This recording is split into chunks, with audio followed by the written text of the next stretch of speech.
오늘 내가 선택한 음식이 내 운명을 좌우한다. 자, 강순남.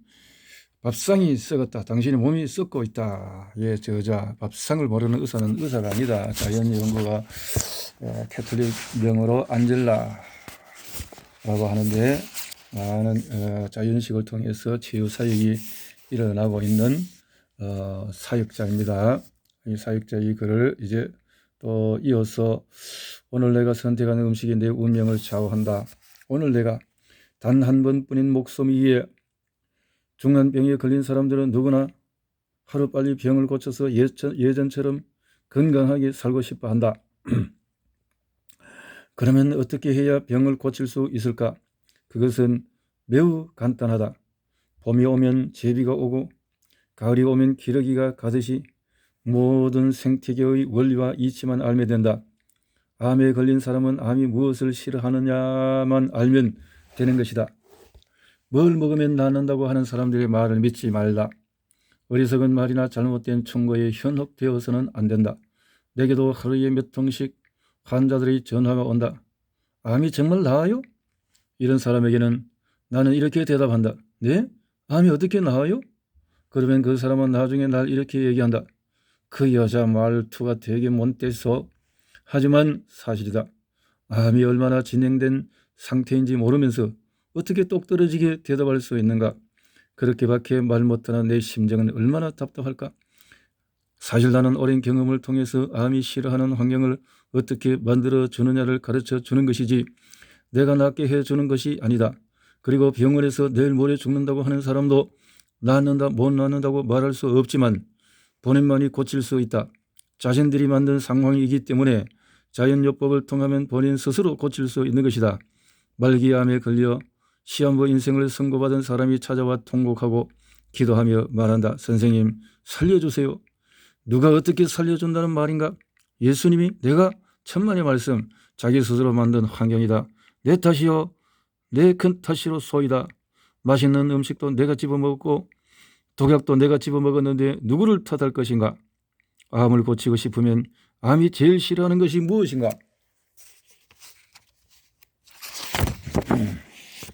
그걸 알아야 한다. 암을 도려내는 게 중요한 것이 아니라 암을 싫어하는 것이 무엇이고 좋아하는 것이 무엇인지를 알아야 한다. 그 다음은 실천이다. 그렇다면 암이 싫어하는 것은 무엇일까? 앞서 말한 섬유질과 함께 암이 가장 싫어하는 것은 빛과 산소, 물 그리고 소금이다. 그런데 이 중에서 암이 싫어하는 것이 소금이라는 말에 깜짝 놀라는 사람이 많을 것이다. 특히 소금을 적게 먹으라고 기회만 있으면 강조하는 현대의학 신봉자들은 나를 정신 나간 사람으로 취급할 것이 틀림이 없다. 그러나 이것은 엄연한 사실이다. 솔직히 암뿐만 아니라 당뇨, 신장병 환자도 다 마찬가지다. 당뇨 환자, 신장병, 통풍 환자 가운데서 병원에 가서 나은 사람은 찾아보기 힘들다. 그러나 자연요법에서는 이런 생활습관병 환자들의 몸을 제자리로 돌려놓는 데에 소금은 너무나도 긴요하게 사용된다. 특히 신장병 환자는 소금을 먹지 않으면 금방 위장병이 온다. 이 소금의 중요성을 모르고 환자의 밥상을 제대로 차려주지 못하는 의사는 더 이상 의사가 아니다. 내가 강남구 도곡동에서 자연식 전문점 산채를 운영하고 있을 때였다.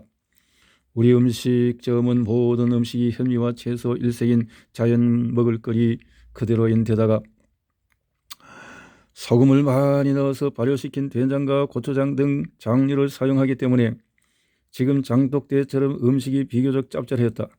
이 음식점 앞에 그때 모 당뇨병 전문 병원이 있었는데 어느 날부터인가 환자들이 하나 둘씩 찾아와서 식사를 하기 시작하더니 우리 음식점에서 한 달 정도 밥을 먹는 사람들은 전부 다 당뇨 증세가 저절로 호전되는 것이 없다. 그래서 여기가 병원이다. 이 소문이 나면서 그 병원 환자들이 죄다 몰려오자 그 병원의 의사들이 환자들에게 짠 음식을 먹으면 절대 안 된다 하며 우리 음식점을 가지 못하게 했다. 그러면서도 아이러니하게도 의사들은 우리 음식점을 찾아오곤 했다. 그런가 하면 이 병원에 입원 중이던 한 환자는 어느 날 170만 원을 들여서 산 인슐린 공급기를 달고 찾아왔는데 그럼에도 불구하고 혈당이 450에서 500 사이로 매우 높았다.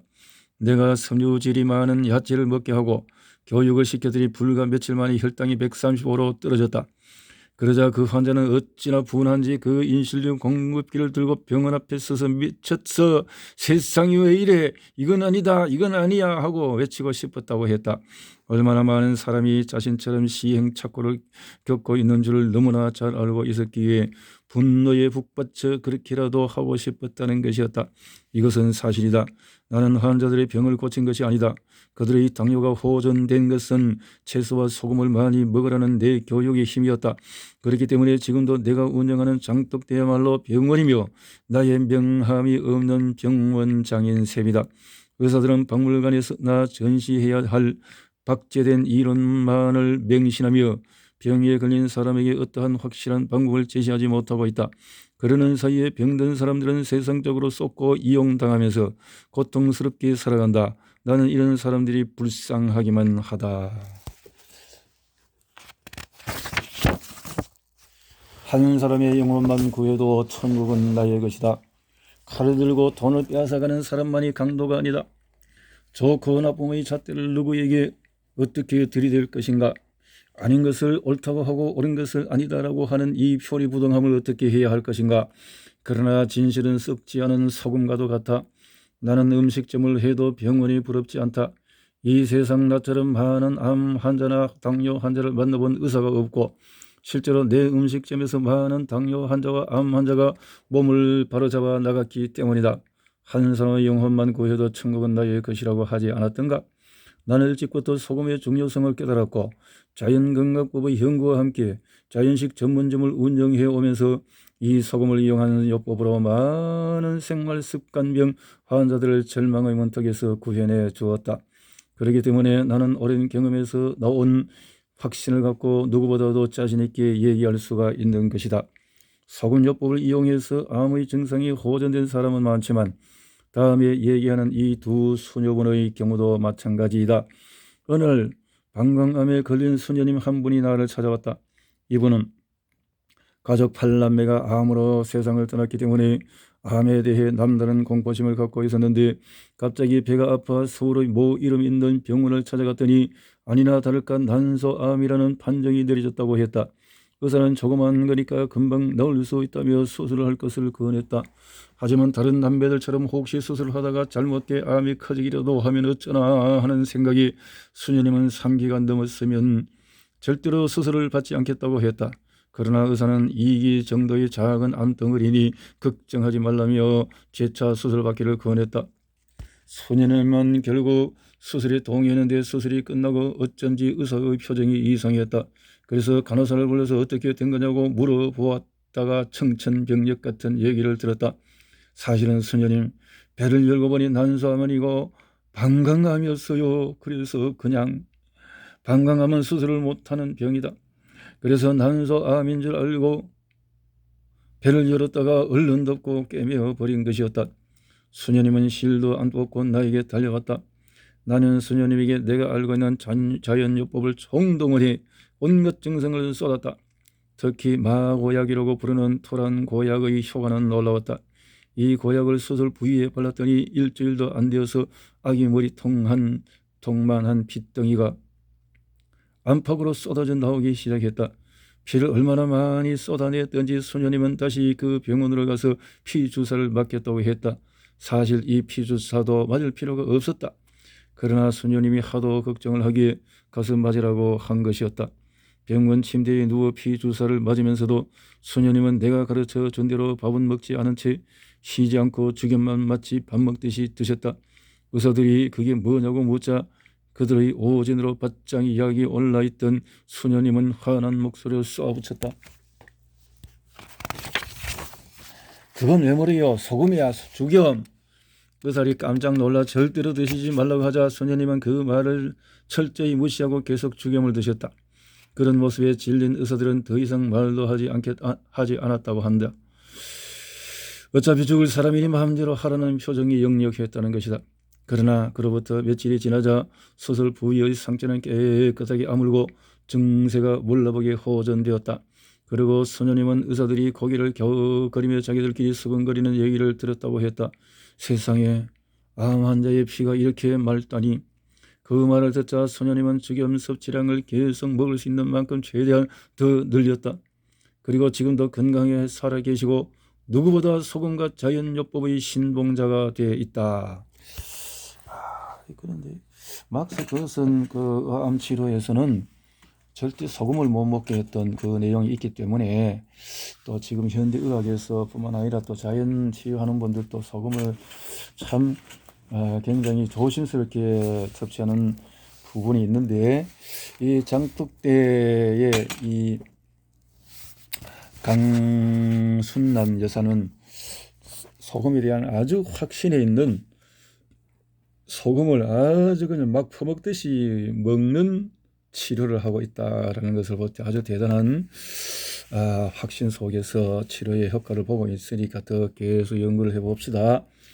또 한 분의 수녀님은 서울의 모 이름 있는 의료원에서 신장암 판정을 받고 수술을 하자는 권유를 받았지만은 수술을 마다하고 자연건강법을 선택해서 내게로 와서 교육을 받았다.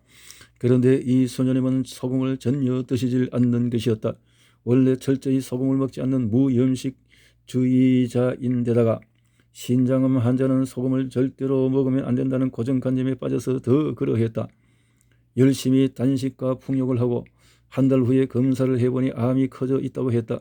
나는 그만 맥이 확 풀렸다. 수녀님 소금 드셨어요? 아니, 고집불통도 이런 고집불통이 없다. 그래서 나는 수녀님을 붙잡고 말했다. 수녀님한테 자식이 있어요? 재산이 있어요? 당장에 죽는다 해도 울어줄 사람이 있어요? 그러니 가시더라도 그동안 안 드신 소금이나 실컷 드세요. 그래서 수녀님이 말했다. 안젤라, 그런 소리 하지 마. 아무리 순혈하지만 그래도 암이 걸렸다는 말을 들으니까 가슴이 덜컥하더라. 아무튼 내 말에 수녀님은 진심과 충정을 느낀 것 같았다. 그냥 소금을 먹기가 힘들다고 해서 나는 소금과 육종 마늘을 함께 구워서 먹게 해드렸다. 수녀님은 보통 사람이라면 8달 정도는 먹을 한 통에 300g짜리 마늘을 한 달에 무려 3통꼴을 드시기 시작했는데, 그로부터 한 달 후에 검사를 해보니 암이 크게 줄어들었다고 했다. 그러자 수녀님은 더 열심히 마늘을 먹었고 8달이 지나자 그동안 암은 깨끗이 사라지고 없었다. 이렇게 소금의 효능을 직접 체험한 이 수녀님은 현재 소금의 전도사가 되어 있다. 자, 이렇게 이 소금이라는 것이, 소금이 맛을 내지 아니하면 소금이 빛을, 그런데 이 소금에 대해서 이래 좀 계속 그 어떤 참 이상하게 소금이 아닌 속에 자연 속에 소금도 있다라는 것도 있지만, 이 너무나 우리 몸이 망가진 속에서는 아주 강한 소금의 위력이 대단하구나 하는 것을 이 안젤라 강순남 여사를 통해서 또 체험을 하게 됩니다. 소금은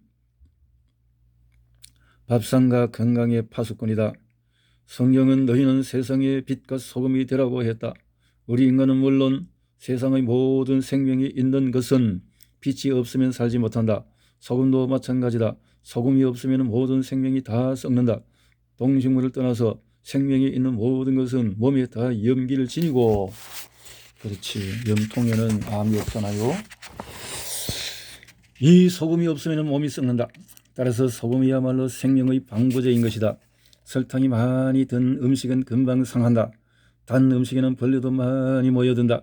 그리고 김치도 싱겁게 담그면 금방 상하고 만다. 그러나 짠 음식은 아무리 두어도 절대 상하지 않는다. 영광굴비도 소금을 적게 넣어 절이면 날파리가 날아들지만은 소금에 듬뿍 절이면 파리조차도 날아들지 않고 상하는 법이 없다. 예전에 우리 조상들은 잡기를 쫓거나 액을 쫓을 때도 소금을 뿌렸다. 이런 잡기와 액뿐만이 아니라 소금을 뿌리면 세균도 침입을 하지 못하는 것이다. 세상 만물이 다 이런데 어찌 우리 인간의 몸이라고 해서 다를 것인가. 짜지 짠 바닷물 속에서 사는 물고기에게는 암이 없다. 홍수가 쪄서 육지로부터 민물이 대량으로 유입되면 연안 쪽에는 바다는 유기물질을 먹고 사는 미생물들이 폭발적으로 증가해 산소가 줄어들면서 녹조나 적조 현상을 일으키며 썩고 만다. 이 또한 염도가 감소해서 바닷물이 방부제로서의 역할을 하지 못하기 때문에 일어나는 일이다. 사람의 몸도 마찬가지이다. 뇌암과 피부암, 후두암, 폐암, 간암, 유방암 등 사람의 몸 곳곳에서 각종 암이 발생하지만 오직 심장만큼은 암이 생기지 않는다.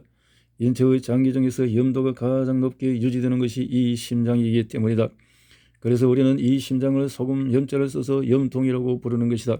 가만히 살펴보면 생명이 있는 모든 것은 체내에 이 염분을 얼마만큼 함유하고 있느냐에 따라서 생명의 장단이 가늠된다. 염분 성분이 적고 담성이 강한 생물은 대체로 허약하고 질병이 많은 데에 비해 염성이 강한 생물은 무병장수하기 때문이다. 그런데 무슨 이유에서인지 모르지만 어느 날부터인가 현대의학은 뚜렷하게나 납득할 만한 이유도 없이 우리들의 밥상에서 인체의 방부제인 소금을 추방하고 말았다. 그 결과 소금이 떠난 자리를 설탕이 메우고 사람들의 몸은 모두 당성으로 바뀌었다. 그리고 온갖 보도 듣도 못한 병들이 생활습관병이라는 이름으로 창궐하고 있다. 그러니까 옛날에 소금이 있었고 과한 소금 속에서 설탕이 부족한 시대에 그 어떤 소금을 빼는 거와 지금은 너무 몸에 당으로 쩔여져 있는 이 속에서의 소금을 강조하는 것의 차이점은 있을 것이 아닌가 하는 생각이 들어집니다. 당을 이기는 것은 염이다. 음양학적으로 논리로 봐도 소금은 당분의 대칭점에 서 있다. 그렇지. 소금만이 몸속의 과도한 당분을 밀어낸다. 그런데 이런 지나친 당분 때문에 몸이 썩어가고 있음에도 불구하고 자꾸만 소금을 줄이라고 하면 어떻게 하자는 것인가? 도대체 이 일을 누가 책임질 것인가? 여기에서 아주 초점이 있는 것 같습니다. 옛날에 참 그렇게 달달하게 먹지 않는 채소와 먹을 거리 없어서 할 때에 그때의 소금 과용하는 어떤 문제점, 또 소금이라는 것이 정제염의 어떤 문제점, 미네랄 없는 문제점이라면 지금은 몸에 너무나 당분으로 쩔여져 있는 이 어떤 그 음식 습관들 때문에 이것을 밀어내는 데는 단순한 어떤 디톡스가 힘들다. 소금을 그냥 콱콱 먹어야 밀어내겠다, 이런 생각이 들어지네요. 자, 또 읽어봅시다. 정말 안타깝다. 엄마의 잘못된 습성으로 세상에 태어나기 전부터 걸려있는 소아암, 소아당뇨, 아토피와 같은 유전성 질병도 대부분 소금 부족이 큰 원인 중의 하나임에 불구하고 현대의학 종사자들은 이 사실을 거의 간과하고 있다. 앞으로 암과 당뇨뿐만 아니라 아토피와 같은 피부병의 전쟁시대가 올 것이다. 갈수록 늘고 있는 정신 환자들도 소금을 막이 보듯이 하면서 가능한 적게 죽지 않을 만큼만 먹으라고 하는 의사들의 책임이라는 것을 알고 있는가? 생활습관병 환자의 급증과 반패스트푸드 물결을 타고 이런 물결을 타고 생채식을 하는 사람들이 늘고 있는데, 생채식을 하는 데 있어서도 가장 중요한 것은 소금을 많이 먹으라고 얘기하는 사람이 한 사람도 없다. 생채식을 하면서 소금을 많이 먹지 않으면 위나 장의 연동작용이 안 되어서 섬유질을 분해하지 못함으로써 소화불량으로 영양의 부조화가 오는 것은 물론 각종 염증이 생긴다. 채식동물인 염소도 소금을 먹지 않으면 위장병이 와서 빨리 생명을 잃게 된다는 것을 알아야 한다. 염소. 자, 그리고 염소가 염자가 소금 염자인가? 찾아봐야 되겠네요. 자, 그리고 산소 공급의 부족도 앞으로 큰 문제이다. 연탄불도 산소가 부족하면 꺼지듯이 우리 몸에 영양소가 부족하게 공급된다 하더라도 산소가 충분히 공급되지 않으면 무기질을 분해하지 못해 큰 부작용이 올 것이다. 그래서 프랑스 노블 박사가 개발한 풍력이 각광을 받고 있는 것이다. 앞으로는 산소가 가장 중요한 시대가 온다. 특히 찜질 문화가 발달하면서 온 국민이 찜질방과 사우나에 가서 본전을 뽑는다고 대여섯 시간씩 구운 계란을 먹어가며 비오도 땀을 흘려대지만 이때 빠져나간 염분과 수분, 비타민 C, 칼슘 등을 보충하는 문제에는 전혀 관심을 두지 않고 있다. 그러니까 이 강순남 여사가 제대로 공부를 하셨다 하는 게 여기에서 차이가 많이 있습니다. 그냥 찜질만 하는 게 아니라 여기서 수분, 염분, 또 비타민 C, 또 칼슘 등등 미네랄에 대한 아주 깊은 이 지식이 있는 것을 볼 수가 있겠네요. 또한 유행처럼 번지고 있는 반신욕도 장기간 자주 하면 같은 결과를 가져오게 되어 있다. 몸 안의 독소를 빼고 피를 순환시켜 주는 것은 좋지만은 음식을 싱겁게 먹으면서 이렇게 땀을 많이 흘리니 보통 심각한 문제가 아닐 수가 없는 것이다. 결국 소금에 대한 현대의학의 잘못된 인식과 국민의식이 더 큰 병을 부르고 있다. 몰라서 병을 만들고 있는 것인데 이 모르는 것도 큰 죄이다. 이것을 이대로 방치하면 안 된다. 고정관념에 의한 피해는 결국 우리 자신들에게 고스란히 되돌아오기 때문이다. 자, 잘못된 것이 우리 국민들이 정신을 차려야 되겠다 하는 것을 여기까지 다시